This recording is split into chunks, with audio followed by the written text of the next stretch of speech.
Hello, welcome from central London. We're just a stone's throw away from the Houses of Parliament in Westminster. We're here in Central Hall for this Intelligence Squared debate on the Catholic Church is a force for good in the world. Well, that's a subject that's going to generate a lot of heat, I think, and some light too, I hope. I'm delighted to be chair of this debate. We have a panel which includes some of the most provocative, intelligent and stimulating commentators and practitioners on the subject.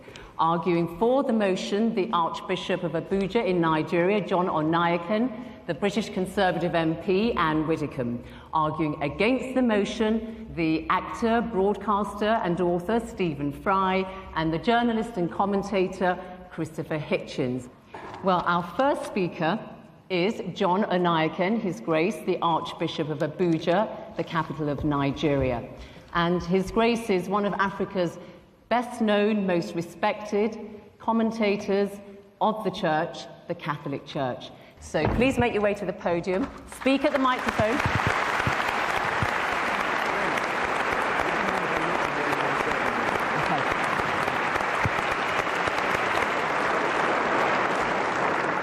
Friends, I certainly must say I'm grateful to be here because for me it's more than a matter of debate because that's what my life is all about.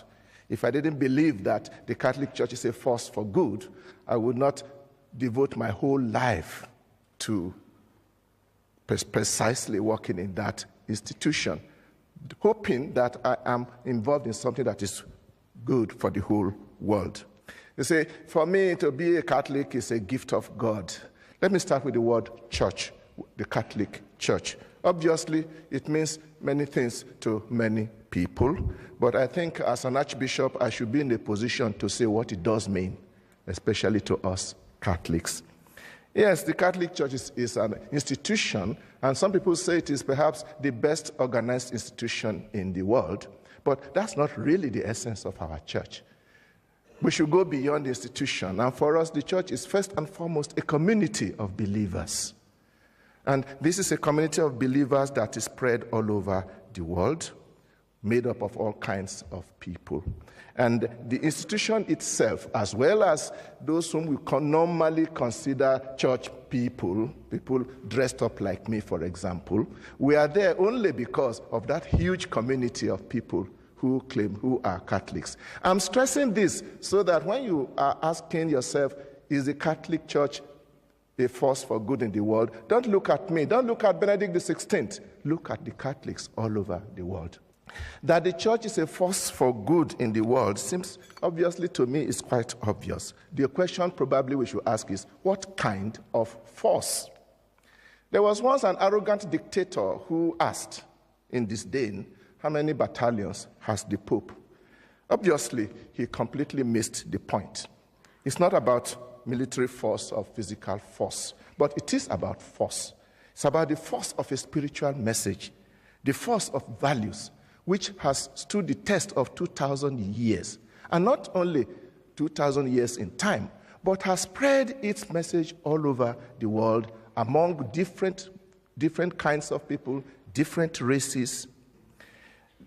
We must also not forget the sheer weight of the number of Catholics. I have checked the statistics, and we are told that now we have about 1.2 billion Catholics all over the world, out of a population of 6.6 billion, 17.3%. And these are young, these are made up of all categories of people, young and old, women and men, peasant farmers and high-tech professionals, simple citizens, and even heads of states and world leaders. This is the great army that is a great force for good in the world. And whatever they are doing, we consider it as being done largely also as a result of the spirit that guides them. Independent statistics have shown that the Catholic Church is doing far more than its numbers and its population would probably suggest. The action of the Church is most significant in communities that are reduced to poverty and misery by human neglect and sometimes by hostile environments. Talking of statistics, I spoke recently with the Director General of UNAIDS, which is the United Nations Agency for HIV and AIDS, and he said that 26% of the health institutions in the world directly involved with the treatment of HIV and AIDS are run by the Catholic Church. And please note that it is a well-known policy of our church that whenever we are engaged in social welfare work, it is always given to all without any discrimination, whether you believe or not, irrespective of creed.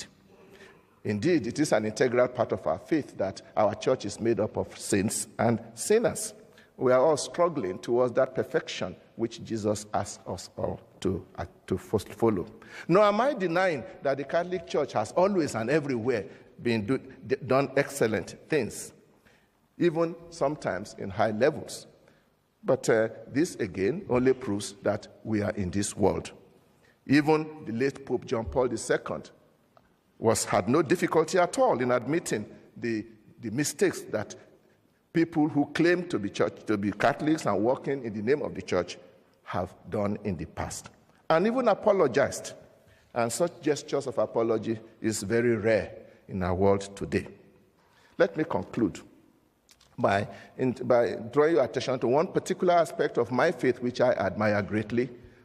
We are very open to dealing and moving and collaborating with others. And I think this is very important for the world of our days. We are talking of the world of today. We need more and more efforts to link hands across all divides so that we can manage to make our planet a better place, a world of justice and peace. Is there still anybody here who still doubts whether the Catholic Church is a force for good in the world? Thank you very much.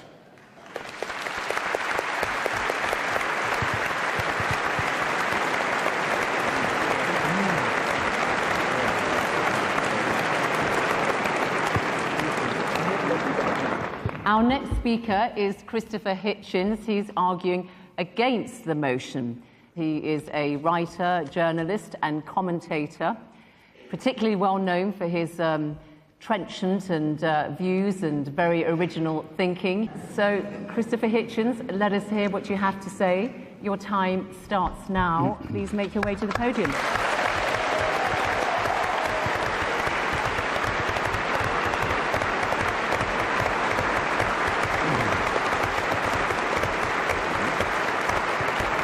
Now, I'm sorry, though, to have to begin by disagreeing with His Grace. If you're going to be a serious grown-up person and appear to defend the Catholic Church in public in front of an educated and literate audience, you simply have to start by making a great number of heartfelt apologies and requests for contrition and forgiveness. Now, you might ask, you're fully entitled to ask, brothers and sisters, who am I to say that?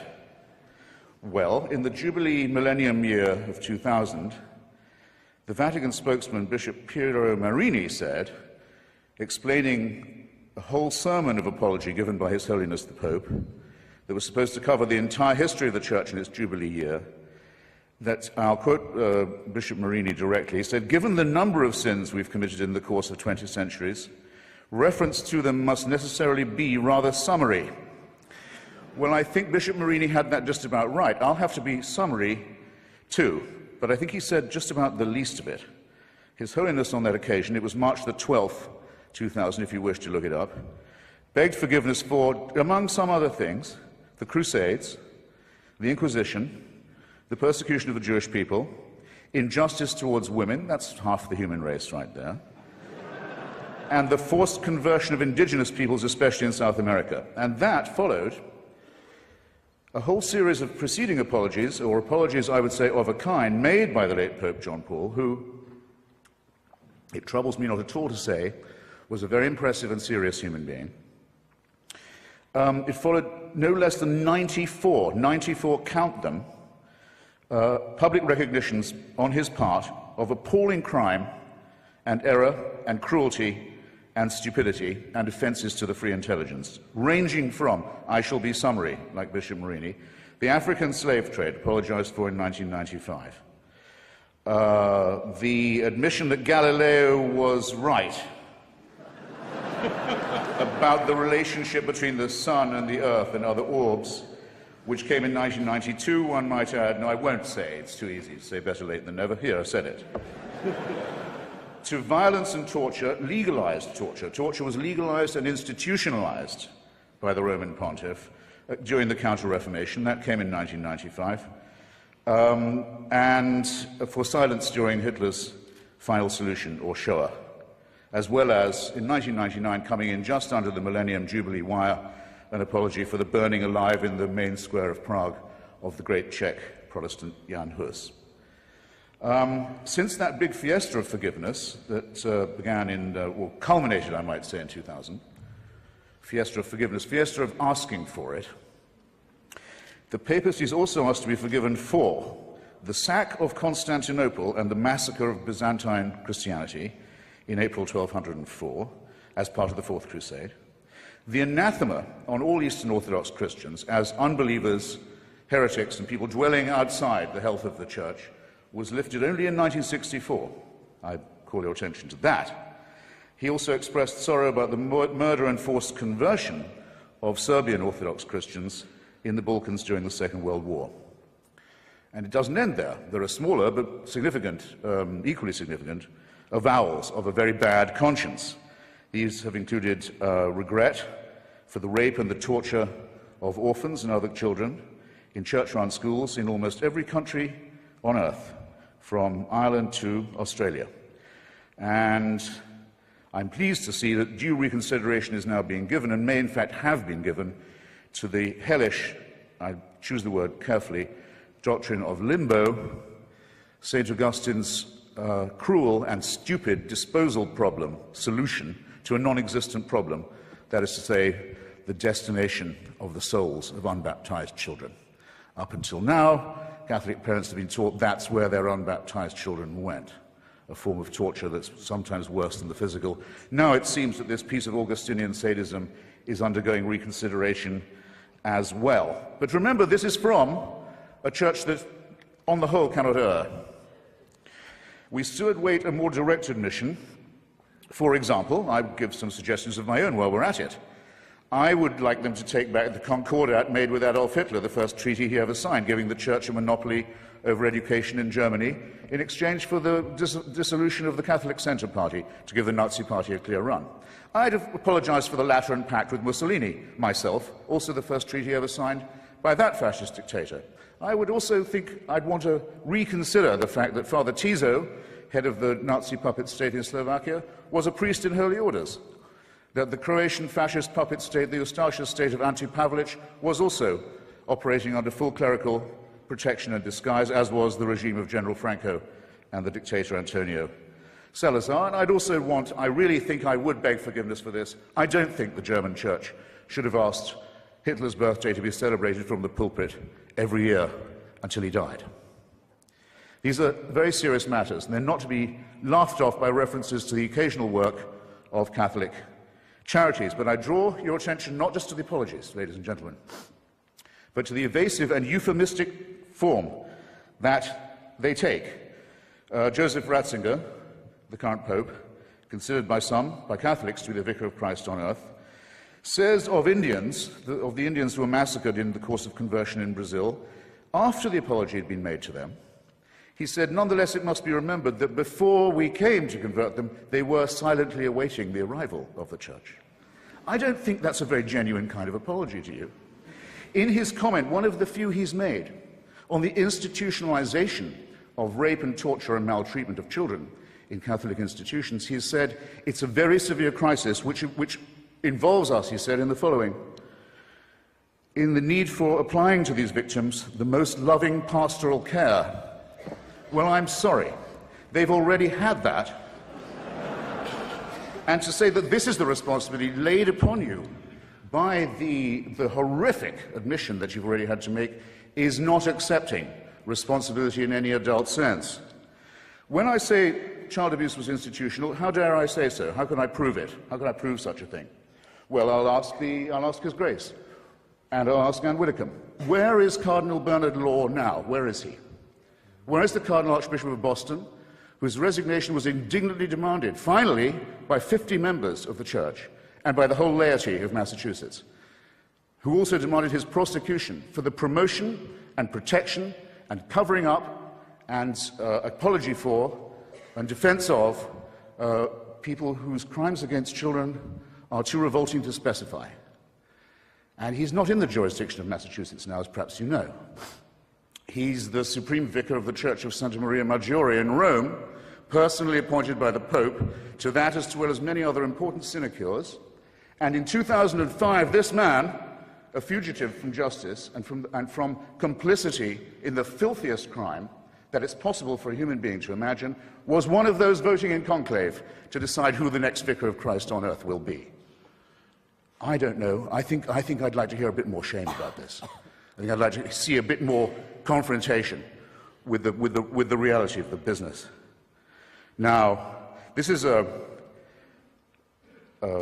serious question, as I've said. Anne Widdecombe very often, rightly, in my opinion, attacks the climate of moral relativism and of anything goes that can very well be the handmaiden of postmodernist, hedonistic culture. I very often am glad that she points these things out. But the rape and torture of children is not something to be relativized.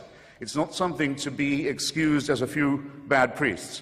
It's certainly not to be excused by the hideously false claim made by some Catholic conservatives that this wouldn't have happened if queers hadn't been allowed into the church. I'm sorry to say that queerdom in the church is an old story too. And it's worse, it's much worse than pornography, and it's much worse than bad language on TV. And it's the crime that cries out for punishment. It's the thing that if we were accused of on this side of the House, we would die rather than admit. And if we were guilty of it, would kill ourselves. And it's the one thing the Church has decided to excuse itself for under this papacy.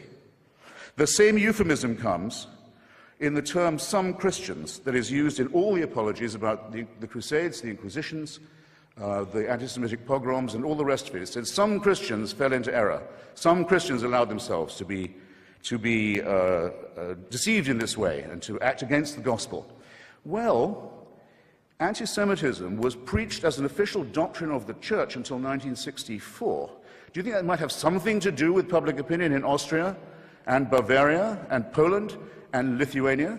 That the Jewish people were accused collectively as a people of deicide, of the crime of the murder of God in the figure of Jesus of Nazareth. And that anathema on them was not lifted until 1964, well after the perpetrators of the Holocaust had stood trial in secular courts and been rightly punished for their actions. How can this Church say it has any moral superiority? It has difficulty catching up to what ordinary people regard as common moral and ethical sense, and it still can't make itself apologize properly, and I'll tell you why. Because, and I'll quote again from the encyclicals, it is said of the Crusades, of the complicity with the Holocaust, of the political and diplomatic alliance with fascism, of all of these things, it is said, well, violence was committed, but I'll stress this, I'll underline it, I'll quote directly, in the service of the truth. So how is an apology possible? How is any understanding or undertaking or firm purpose of amendment to be allowed when the original sin, so to say, the radix malorum, the fons et origo, the problem in the first place, is the belief on the part of this Church that it does possess a truth that we don't have, and it does have a God-given right, a warrant, a mandate of heaven to tell other people what to do, not just in their public, but in their private lives. And until that is changed, till that fantastic and sinister and non-founded claim is changed, these crimes will go on repeating themselves, being partially denied, partially admitted when it's too late to do anything else, and covered up.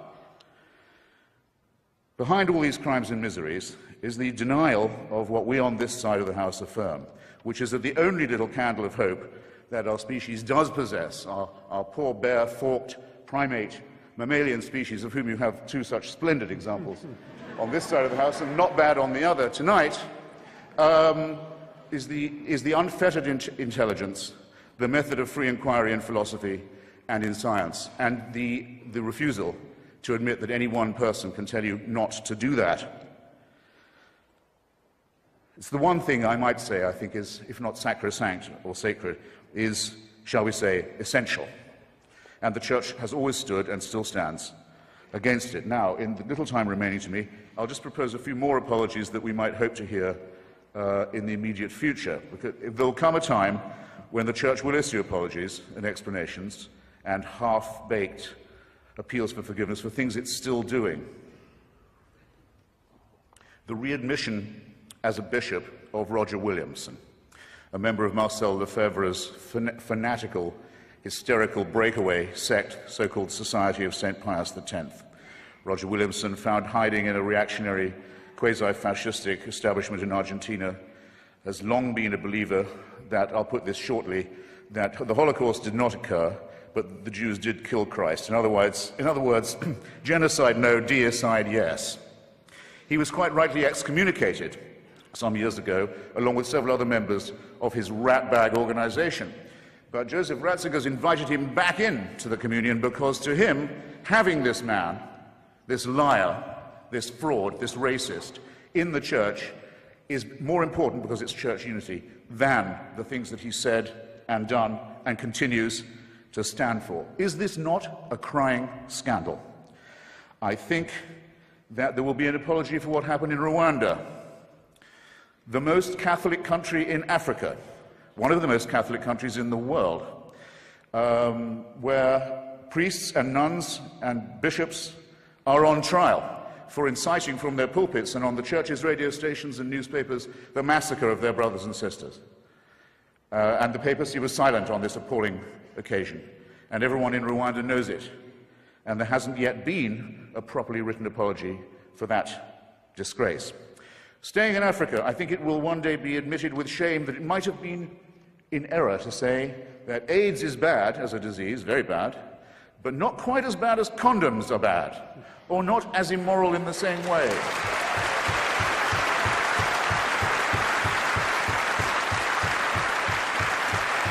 I say it in the presence of His grace, and I say it to His face. The preachings of His church are responsible for the death and suffering and misery of millions of his brother and sister Africans, and he should apologize for it. He should show some shame.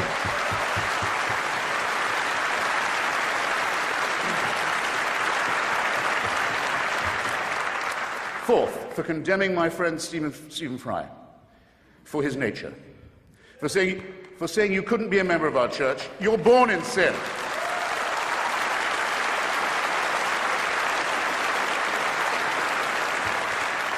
There's a revolting piece of casuistry that's sometimes offered on this point. Yeah, we hate the sin only. We love the sinner. Stephen is, I'm sorry to say, not quite like other girls. It's his nature. Actually, he is like other girls in that he's, when I last checked, absolutely boy mad. He's not being condemned for what he does, he's being condemned for what he is. You're a child made in the image of God. Oh, no, you're not. You're a faggot. And you can't join your church and you can't go to heaven. This is disgraceful. It's inhuman. It's obscene. And it comes from a clutch of hysterical, sinister virgins who've already betrayed their charge in the children of their own church. For shame, for shame. And finally, under this Pope, as if it wasn't bad enough to try and restore the Latin Mass to gratify the mad fascistic followers of Archbishop Lefebvre, but to begin again to offer remission of sin, as Bishop Ratzinger, the Pope, I'll call him the Pope for heaven's sake, wants to do. If you come to a Catholic youth festival in Sydney, Australia, where I just was, you'll get a certain remission from purgatory or hell. It may be temporary. If you come a lot and you give a lot, you'll get possibly permanent remission from the eternal punishment that they don't know any more about than you and I do. This is the sale of indulgences blatantly, openly. It's the same temptation that was offered to those who set off on that Fourth Crusade that's just been apologized for, and killed all the Jews of Europe on their way, sacked Byzantine Christianity when they got to Constantinople, and then went on to massacre the Arabs and Muslims. They were offered paradise if they died committing these terrible crimes against humanity.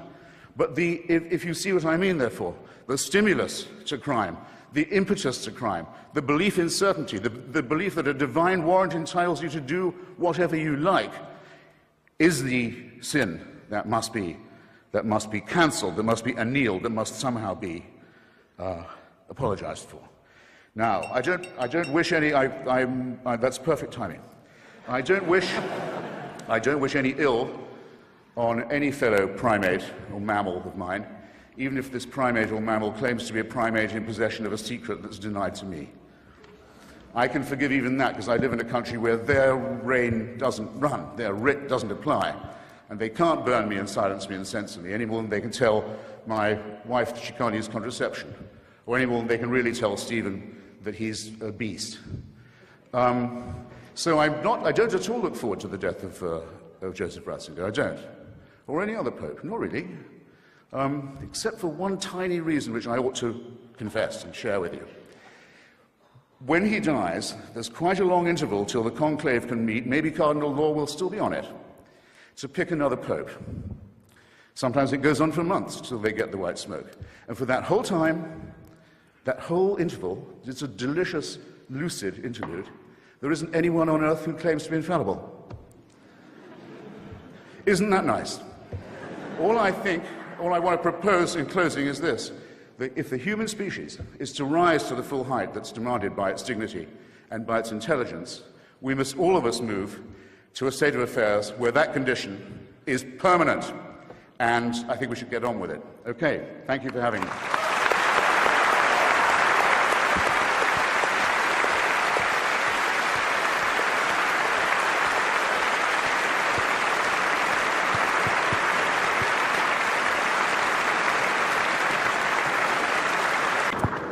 Well, Christopher, thank you very much for all that. Our next speaker is going to have her work cut out because she's speaking in favour of the motion that the Catholic Church is a force for good. The Conservative MP and former government minister, Anne Widdecombe, she's as well known for her religious views as for her politics. If you recall, she left the Church of England in 1992 in a blaze of publicity when it allowed the ordination of women priests. The following year, she converted to Catholicism and has become one of the most vocal and staunchest defenders of the Catholic Church since then.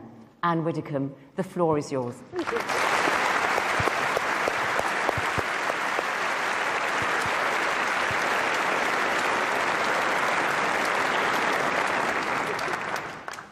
If apologies are due tonight, they are due from Christopher Hitchens, who has just run through one of the longest series of misrepresentations of the Catholic Church that I have heard in a long time. He has said, with that certainty which characterises his utterances, that the Catholic Church has had a history of anti-Semitism. Let us just look at the record of the Catholic Church. When the Jewish community was under the most serious threat that it has faced in recent centuries, and just look at the role that the Catholic Church played in the last World War. Mr. Hitchens ignores the thousands of Jews who were secreted and rescued in churches and monasteries throughout Europe.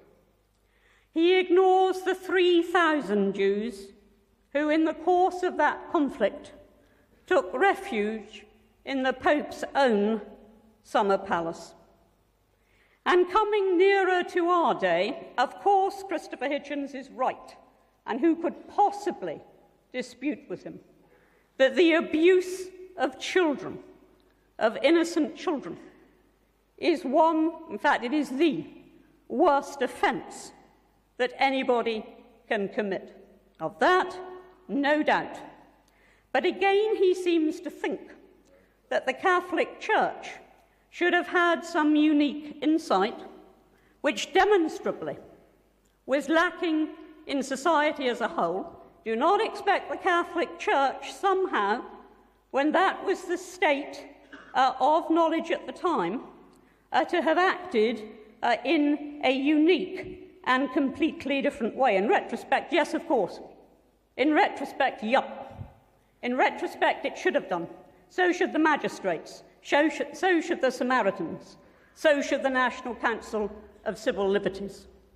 But when we ask whether the Catholic Church is a force for good, let's just try to imagine a world today without, for example, the billions of pounds that are poured into overseas aid by the Catholic Church, contributing year on year more than any single nation. Imagine the developing world had been left without the input of the medicine and the education that was brought to it by the missions. Imagine the absence of those collections Sunday upon Sunday for famine relief. Imagine the absence of the church in the local community. We play a vital role. And you don't need to be a Catholic to acknowledge that we play that role. What is the church? It is its members. It is the nuns and the monks and the priests and the lay workers and the congregations.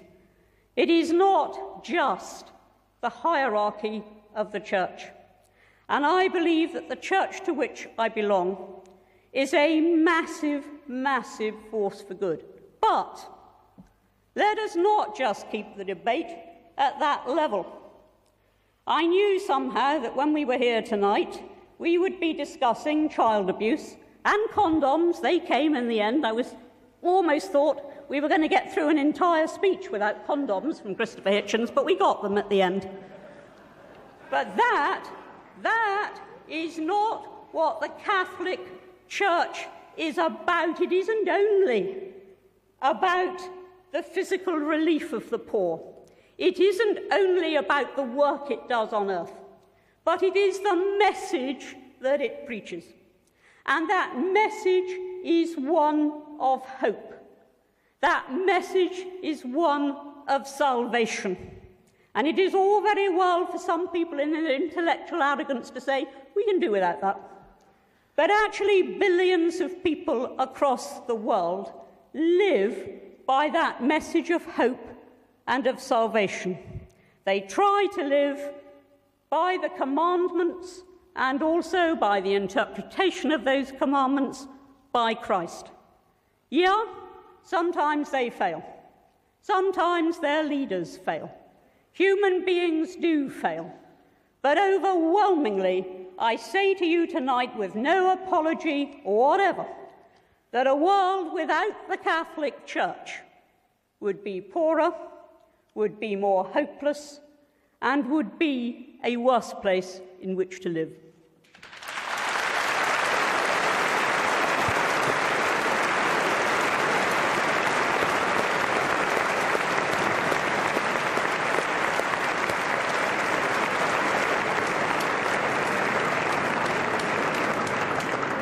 Well, thank you very much indeed, Anne Widdicombe. And our final speaker is against the motion, Stephen Fry, a bit of an all-rounder, really. Stephen can turn his hand to many things. Stephen, let's hear your views.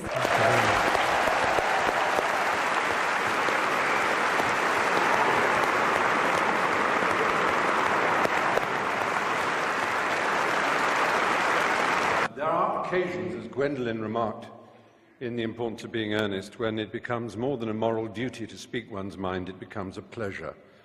And this is one such occasion with my trusty Hitch by my side. I am very proud to be here, but also very nervous, very worried. I've been nervous all day, and the reason I've been nervous is quite simple, and that is that this motion matters to me. It matters to me greatly. It's not a joke, it's not a game, it's not just a debate. I genuinely believe that the Catholic Church is not, to put it at its mildest, a force for good in the world. And therefore it is important for me to try and marshal my facts as well I can to explain why I think that. But I want first of all to say that I have no quarrel, no argument, and I wish to express no contempt for individual devout and pious members of that church. They are welcome to their sacraments, they're welcome to their reliquaries and to their Blessed Virgin Mary. They're welcome to their faith, to the importance they place in it, to the comfort and the joy that they receive from it. All of that is absolutely fine by me. It would be impertinent and wrong of me to express any antagonism towards any individual who wishes to find salvation in whatever form they wish to express it. That, to me, is sacrosanct as much as any article of faith is sacrosanct to anyone of any church or any faith in the world. It's very important. It's also very important to me, as it happens, that I have my own beliefs. They are a belief in the Enlightenment. They are a belief in the eternal adventure of trying to discover moral truth in the world. Discover. It's a terribly important word to which we might return. It's a fight. It's an empirical fight. It's one that was begun in the middle of the last millennium. It's given the name the Enlightenment. And there is nothing, sadly, that the Catholic Church and its hierarchs likes to do more than to attack the Enlightenment. It did so at the time. Reference was made to Galileo and the fact that he was tortured for trying to explain the Copernican theory of the universe. That's history. History, as Miss Widdicombe has reminded us, is irrelevant. It's not important. All that matters now is that billions of pounds go out of this extraordinary institution to relieve the poor around the world and make the world a better place. History is of no importance whatsoever. Well, I beg to differ. History whinnies and quivers and vibrates in all of us, in this hall, in this square mile. Let's think about this square mile. I'll come back to it in a moment. But first, Christopher made mention of limbo. It seems so tedious and so silly, one of those little casuistic games that Thomists and others play. Aquinas and Augustine of Hippo both proposed this extraordinary idea that babies who were unbaptized would not know heaven. They also proposed the idea of purgatory, which doesn't exist in the Bible. There's absolutely no evidence for it. However, what an extraordinary, brilliant coup to imagine such a thing as purgatory. That a soul needs to be prayed for in order to go to heaven, in order to turn left when he enters the aeroplane of heaven and get a first-class seat. That he needs to be prayed for, and for many hundreds, indeed over 1,000 years, you'll be amazed what generous terms those prayers came at. Sometimes as little or as 2/3 of a year's salary could ensure that a dead loved one would go to heaven. And money could ensure that your baby, your dead child, your dead uncle, your dead mother could go to heaven. And if you were rich enough, you could have a chantry built, and monks would permanently sing prayers so that that existence in heaven for the child would go up and up and up until they were at the table of the Lord themselves. Now, all this is in the past and is irrelevant. I cede to Anne Widdicombe how irrelevant it is, except in one thing. This church is founded on the principle of intercession. Only through the apostolic succession, only through the laying on of hands from this Galilean carpenter, whom we can all admire, only from the laying on of hands to his apostles, to St. Peter, to the other bishops, all the way down to everyone consecrated in this room. Anyone ordained here will know they have this extraordinary power to change the molecules of wine into blood, literally, to change the molecules of paste bread into flesh, literally, and to forgive the sins of the peasants and the poor whom they routinely exploit around the planet. Only this church has this extraordinary principle that it is through these male priests, and only male priests, that this is given. It is a doctrinal fact. It is more than a doctrinal fact, it is a dogma. Extra ecclesiam nulla salus. Outside the church, there is no salvation. That is a dogma of the church that has been used to excuse all the missionary zeal, all the rape and torture of the Aztecs and the Incas, all the horrors of South America and Africa and the Philippines and the rest of the world, to which other churches and other cultures have also their guilt to admit. It's not unique to the Catholic Church, and I never said it was, and the motion doesn't say it was, or at least the opposition of the motion does not arrogate to the Catholic Church uniquely this sin. However, the particular nature of the exploitation of the poor, the vulnerable, and the young, if I were to talk to a priest now, believe me, that priest would be the most worldly, charming, self-deprecating, snobbish in a Ronald Knox, Alfred Gilby sort of way. He would be lovely. He would smoke. Gosh, how daring. He would be a sort of ha-ha-ha priest, and the superstition and the nonsense that we read about of the church, it's absolute. Don't pay any attention, Stephen.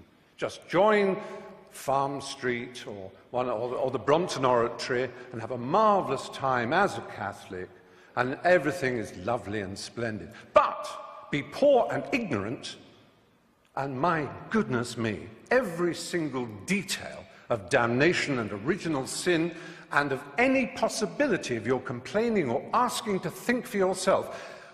I said, let's think of this square mile. Just imagine in this square mile how many people were burned for reading the Bible in English.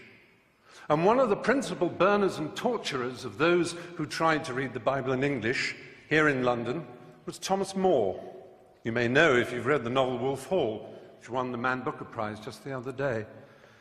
Now, that's a long time ago. It's not relevant, except that it was only last century that Thomas More was made a saint, and it was only in the year 2000 that the last pope, the Pole, he made Thomas More the patron saint of politicians. This is a man who put people on the rack for daring to own a Bible in English. He tortured them for owning a Bible in their own language. The idea that the Catholic Church exists to disseminate the word of the Lord is nonsense. It is the only owner of the truth for the billions that it likes to boast about, because those billions are uneducated and poor, as again it likes to boast about. But they are the ones it can tell and bully and domineer. And then we come to children. Well, it's all very well to say the world didn't know better. The world had no knowledge of how dangerous a crime child abuse was. I want to read you some of the words of Ratzinger, the current Pope. It staggers me to admit that he is the head of state of a country. Incidentally, Anne Widdecombe said, "We didn't have the power of a nation-state." Yes, you do. You are a nation-state. Yes, I wrote it down. You mentioned that. You are a nation-state. And it is no accident that the UN Cairo Population Conference, when they were trying to do something about the world's population spinning out of control, Vatican City, as a nation-state represented at that conference, made a joint statement with the Islamic countries of the world, notably the most extreme Islamic countries of the world, led by Saudi Arabia, and it began on behalf of the revealed religions of the world, ... And what it did was essentially hobble and veto any possibility of women's sexual freedom in the world, because as we know, the Islamic religion and the Catholic Church have never been anything other than implacably opposed to women's choice in their own bodies and their destinies. However,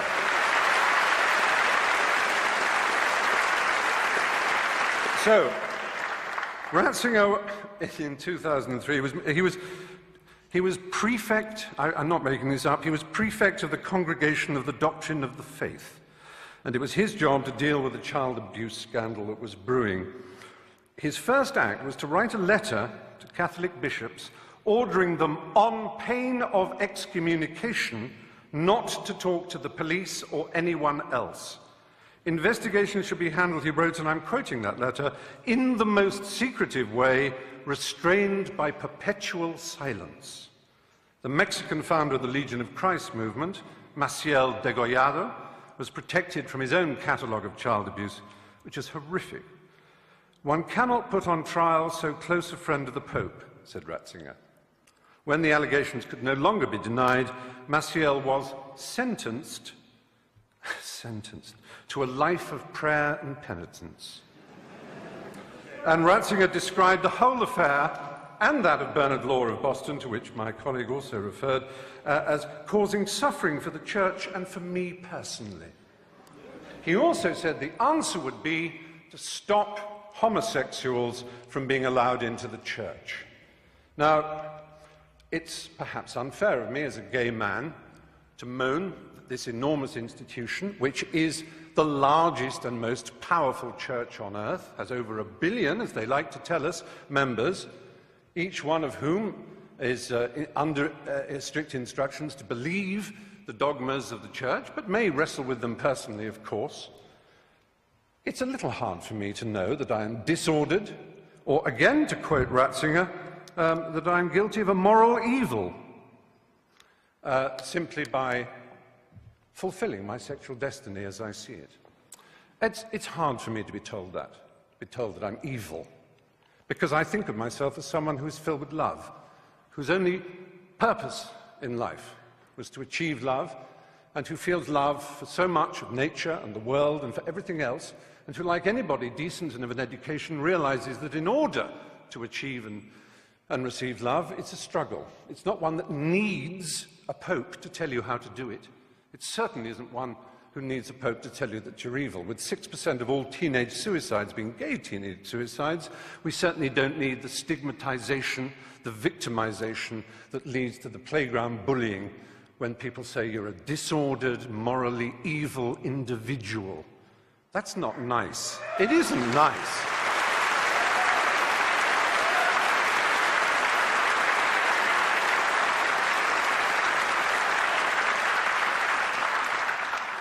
The kind of cruelty in Catholic education, the kind of let's not call it child abuse, it was child rape.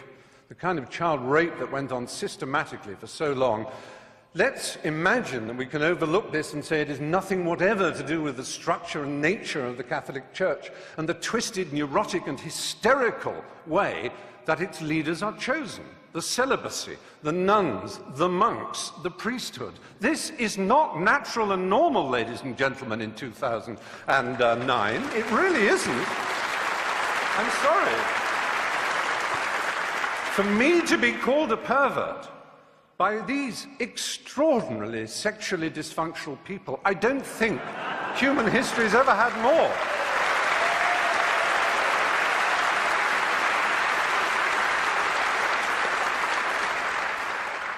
I have to say, this is not a problem that necessarily is permanent. I like to believe that in 10 years' time I could come back and argue the opposite.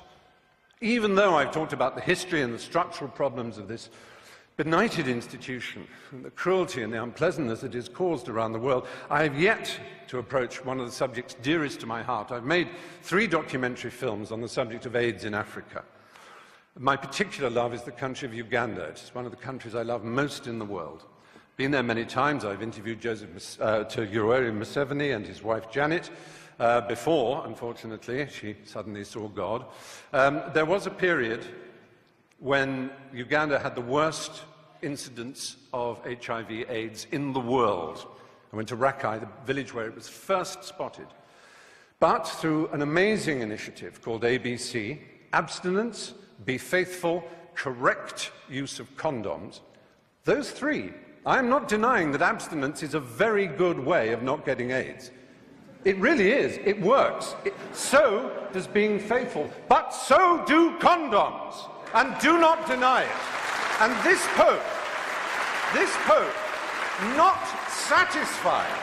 satisfied with saying condoms are against our religion, please consider first, abstinence, second, being faithful to your partner. He spreads the lie that condoms actually increase the incidence of AIDS. He actually makes sure that aid is conditional on saying no to condoms. I have been to, there's a hospital in Bwindi in the west of Uganda where I do quite a lot of work. It is unbelievable, the pain and suffering you see. Now, yes, it is true, abstinence will stop it.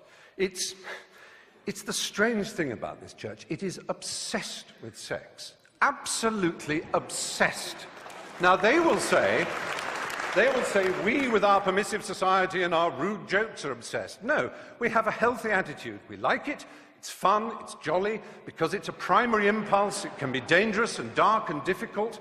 It's a bit like food in that respect, only even more exciting.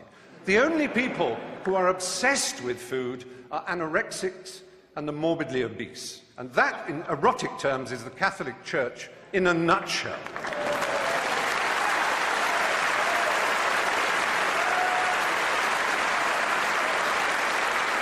So, all I want to say, really, is that we're here in the Methodist Hall. I'm not trying to argue against religion on this occasion. I'm not saying there's any... I understand the desire of anybody to seek spiritual rewards in a complex and difficult-to-understand world. We don't know why we're here, where we're going. We want answers. We love the idea of answers. How marvelous it would be. But there are other choices. There are Quakers. Who could possibly quarrel with a Quaker? With their pacifism, with their openness, with their ease, with their simplicity, with their refusal to tell anybody what's a dogma and what isn't, even with Methodists also. I'm not saying Protestantism is the answer against Catholicism. I am merely saying there are all kinds of ways we can search for the truth. You do not need this imperial panoply of marble and gold. Do you know who would be the last person ever to be accepted as a prince of the church? The Galilean carpenter, that Jew. They would kick him out before he tried to cross the threshold. He would be so ill at ease in the church. That simple and remarkable man, if he said the things that he was said to have said, what would he think? What would he think of St. Peter's? What would he think of the wealth and the power and the self-justification and the wheedling apologies?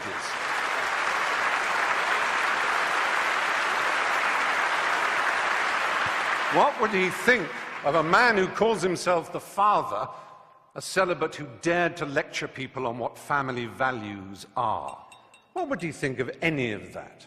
He would be horrified. But there is a solution. There is an answer. There is redemption available for all of us and any one of us. And for the Catholic Church, funnily enough, I think it's a novel by Morris West.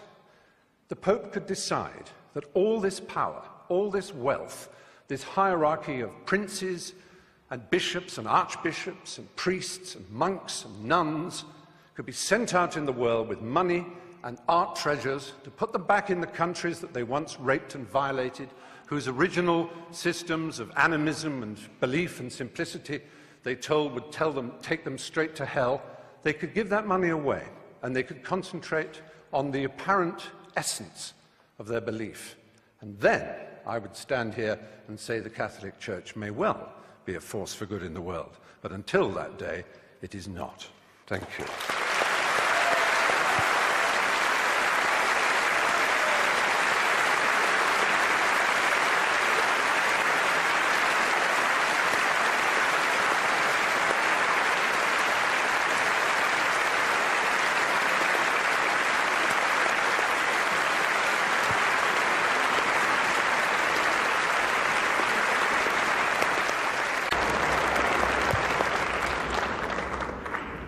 Well, Stephen Fry, thank you very much. So you've heard all our four speakers.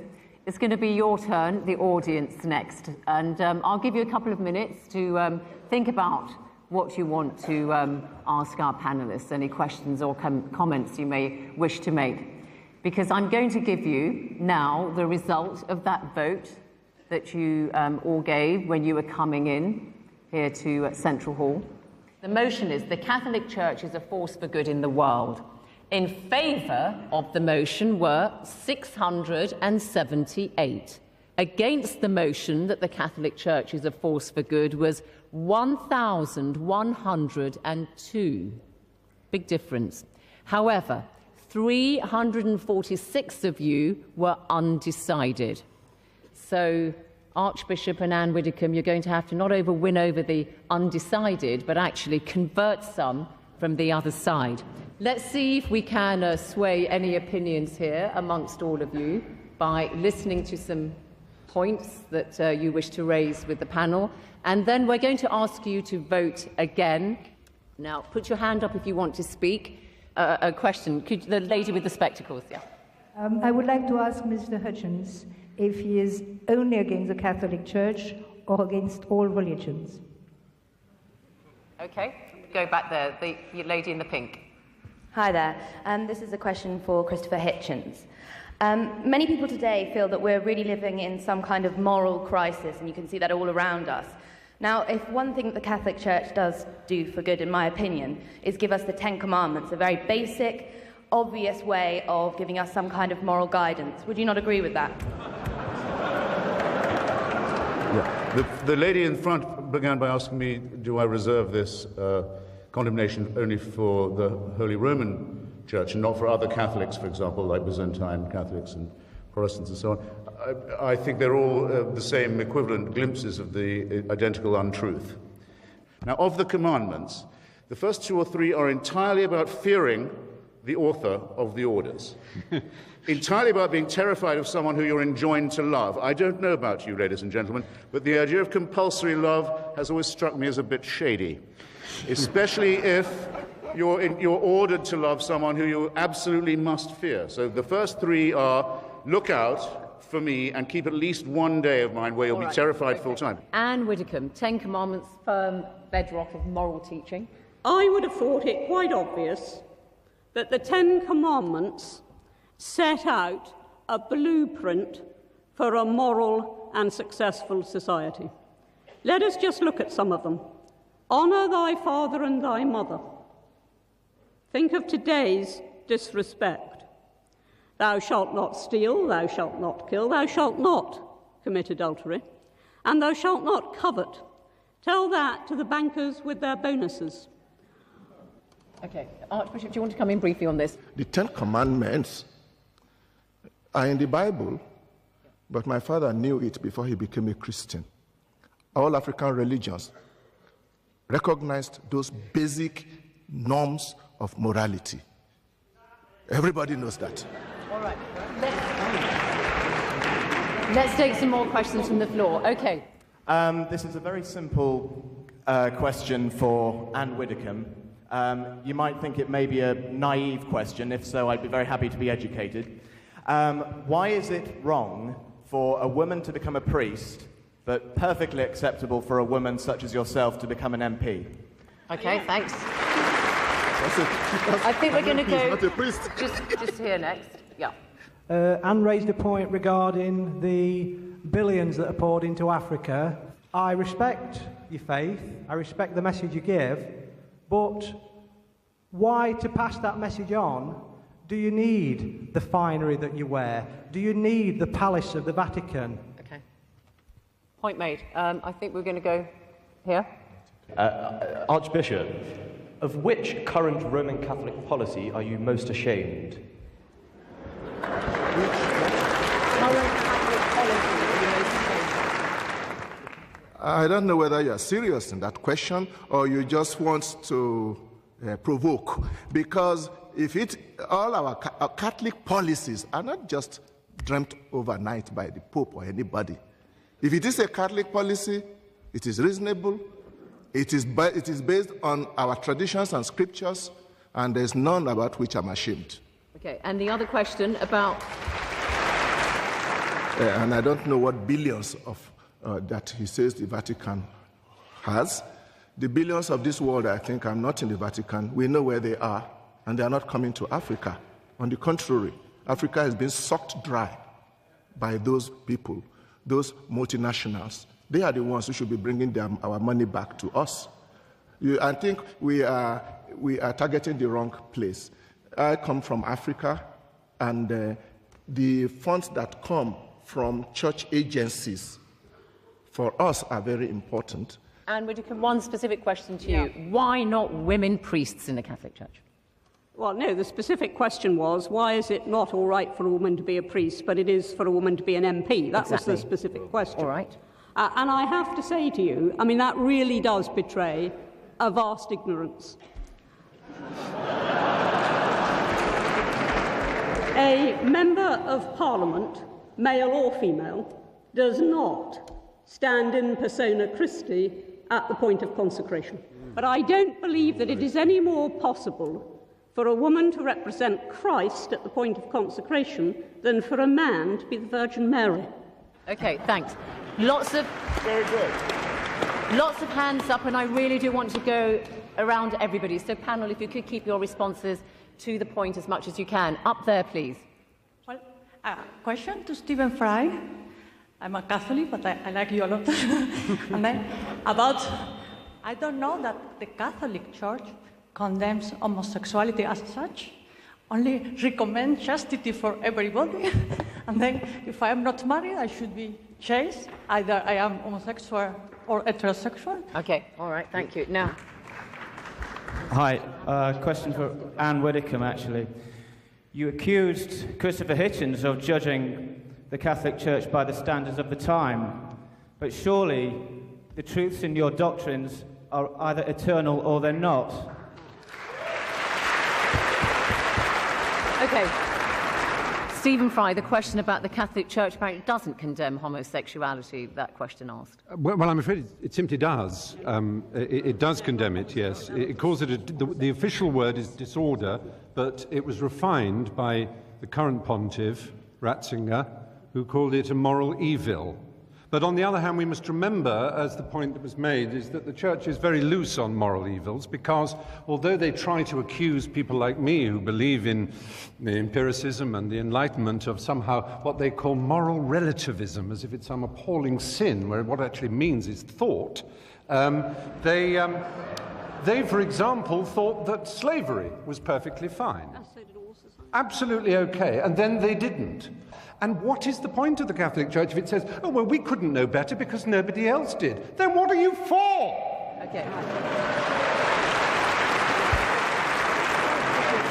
Can you just clarify for us on this thing about homosexuality? The Catholic Church condemns the act but not the individual. Did Jesus Christ himself actually say anything about homosexuality?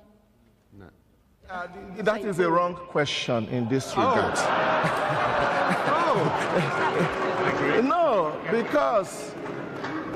Because we are not aware about homosexuality, the morality of homosexuality being a matter that drew the attention of Jesus. But Jesus certainly spoke about the Ten Commandments and adultery. I do not think we should deny the Church the right to propound its own doctrines. You are not obliged to take it. Let's hear some more from the floor, and then we'll come. Yeah, go on. Our life is based on the life of Jesus Christ, not on emotion or based on the way the world is going. So I thank all the people who are listening, and I think the message we are getting here will lead us to live a good life. Okay, thanks. Let's just get through some more comments. Okay, yeah, briefly, please, briefly. I spent 38 years of my life as a Catholic, and then I saw the light. And my life now is going back and forth to Africa, and next month I go to Uganda, and I'm working on trying to stop mothers dying in pregnancy and childbirth. What I'm saying is, please, please, reverse the rule on condoms and family planning and contraception and save more lives. Save thousands and thousands of lives.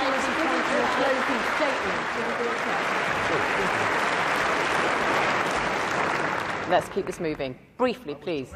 As a Catholic, I'm actually very pleased to be here this evening to hear two sides of a very important argument. And the positive thing I take away is that the Catholic Church can take the opportunity to reflect upon these comments, and that we look for the future. And it's by actually accepting these comments and by looking for a way forward that the Church can actually grow and have a more important part of the world. All right. Thank you. I can't take any more questions from the floor, really. But, panel, what I propose is this. You've heard the points that are raised. Some of them are comments, some of them are questions. You're going to have a few minutes to make your closing statements. Please incorporate these questions that you heard in your closing statements, because, audience, I want you to vote again. Now, for those of you who are watching at home, if you'd like a briefing booklet on some of those issues that you've heard raised today, then please go to www.intelligencesquared.com and you can download that booklet. Anybody can do it, and it's absolutely free. Okay, so everybody is doing that. So while you're all doing that, it's going to take a little bit of time. we're going to hear the closing statements incorporating some of the points that you, the audience, raised, and we're going to do it in reverse order this time. And it's going to be Stephen Fry first. Well, it's been a really interesting debate, and I've loved some of the questions from the floor. I suppose I'm slightly disappointed that Anne Widdecombe in particular should say, oh, I knew they'd bring up condoms and child rape and homosexuality. It's a bit like a burglar in court, so you would bring up that burglary and that manslaughter. You never mention the fact I give my father a birthday present. You know, it's, yes, are you getting the message? There is a reason we hammer home these issues, because they matter.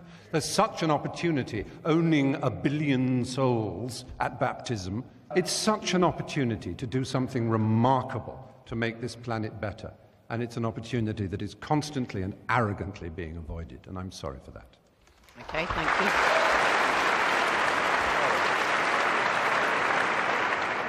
Final statement from Conservative MP Anne Widdecombe for the motion that the Catholic Church is a force for good in the world.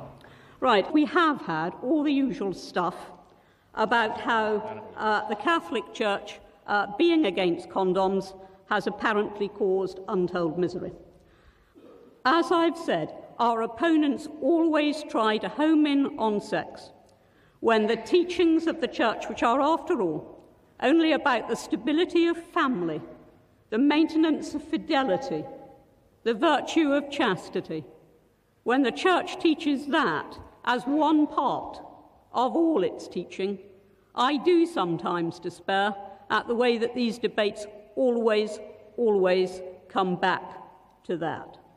So I'm very pleased to have been here tonight, despite the fact that I think the incoming poll was slightly discouraging. I'm very pleased to have been here with the Archbishop and with the two gentlemen opposite, and thank you for the opportunity. Okay.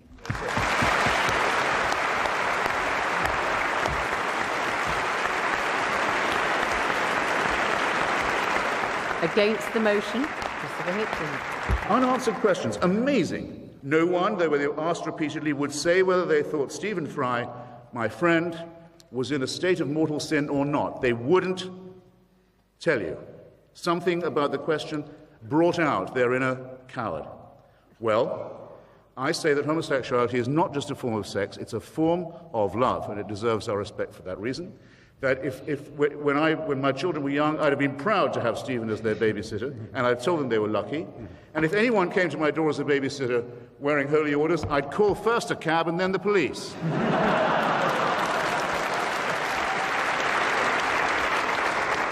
Final statement from our final speaker, Archbishop of Abuja, John Onayaken.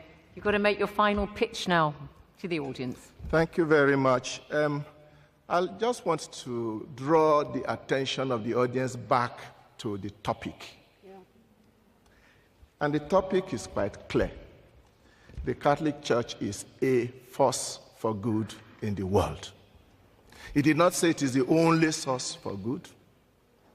It did not say it has always been a source for good. It's not in the past tense, it's in the present tense, is a source for good. I still have not seen how they have in any way shown that the Catholic Church is not a force for good in the world.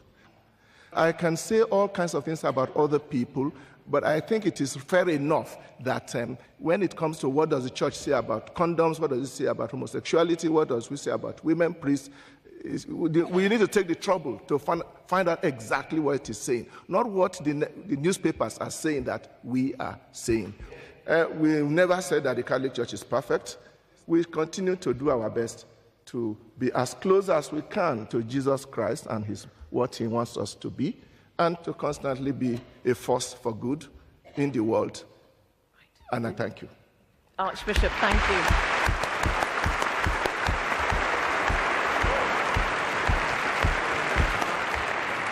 Audience, you've all voted again. Now, the Moment of Truth panel. Let me remind everybody that before the debate, when everybody came in, this is how you voted. For the motion that the Catholic Church is a force for good in the world, 678. Against the motion, 1,102. And the undecideds, The don't knows were 346. This is how you voted subsequently. For the motion that the Catholic Church is a force for good, from 678, it's gone to 268. I'm sorry. I'm sorry. Against the motion, it's now 1,876.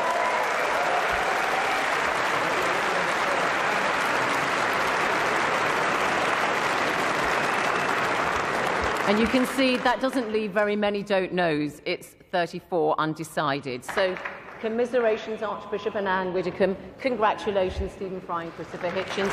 Thank you all. From me, Zainab Badawi, goodbye.